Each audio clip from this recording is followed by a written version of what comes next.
Today, we are going to train your English voice to use if I do and if I did in sentences.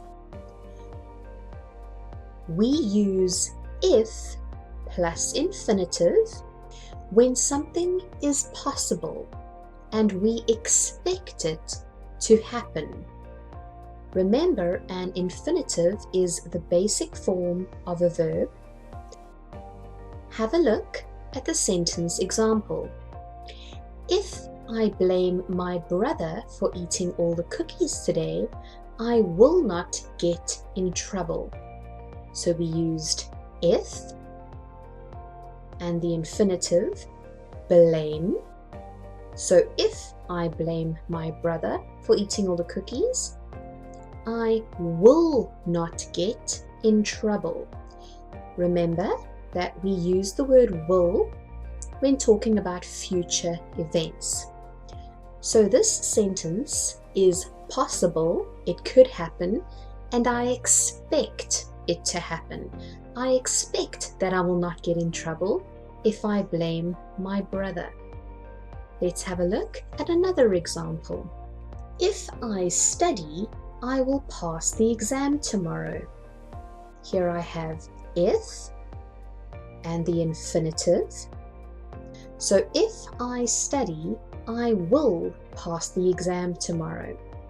It's something in the future, and it's something that is possible and that I expect to happen if I study.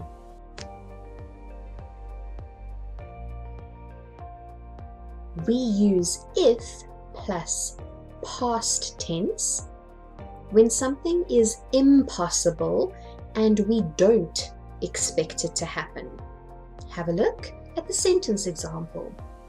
If I blamed my brother for everything, my mum would not believe me. So here we have if. Here I have the past tense verb blamed.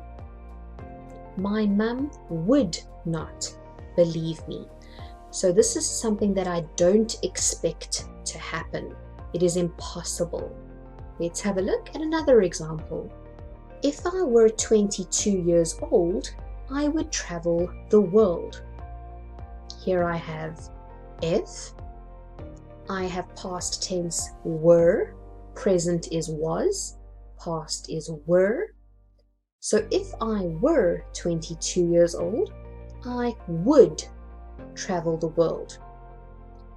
Now, I don't expect this to happen, and it is impossible because I am 31. I can never be 22 years old again.